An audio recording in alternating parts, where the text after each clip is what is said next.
This fall, Michiganders vote on legalizing recreational marijuana. What's your thoughts on that? And if it passes, how would you as governor make sure that the rollout works? The second part of that question is really important, and I'm grateful that you asked it. I am going to be a yes vote on the initiative. In 2008, after years of trying to get stem cell research permitted in Michigan, Joe Schwarz, a Republican, and I decided, with a big group of people, that we needed to go straight to the voters and get it passed. That same year, medical marijuana was on the ballot as well. I'll tell you, I supported both, and it was long before it was fashionable to support any marijuana changes. But I supported both because when I was in my first term in the legislature, my mom got sick and died of brain cancer, and I took care of her at the end of her life, which that experience is what drove me to push for stem cell research here in Michigan so we could be in the race for cures, but also to embrace medical marijuana so that she could have had some relief. She died before, it passed, but I think that was really important at the time. And our leaders failed the people.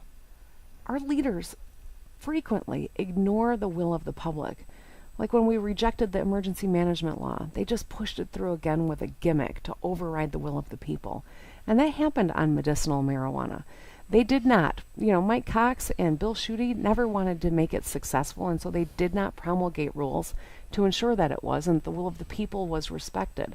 And that's why part 2 of your question is really important. When this passes, because I believe it will, I will take it very seriously and push forward to make sure that we do it right, so it stays out of the hands of kids, to ensure that the dollars actually go where they're supposed to go, into our infrastructure and our schools. To promulgate rules so there's not this huge gray area that gets in the way of effectuating the will of the people. We have a duty to respect the people when they vote and to carry forward their wishes, and that's something I'm absolutely committed to. Any concerns about the potential social effects of legalized recreational marijuana? Oh, absolutely. There's always concern, and the biggest concern is ensuring that it stays out of the hands of kids, as their brains are developing. But there's so much unknown around marijuana because it's been illegal for so long that the studies haven't, moved forward the way that we really should have. Some of the stuff that they're doing across the world is really encouraging. It can be used as an exit drug. We've got an opioid epidemic here in Michigan. So I think that there's so much unknown, but certainly that creates a lot of concerns as well.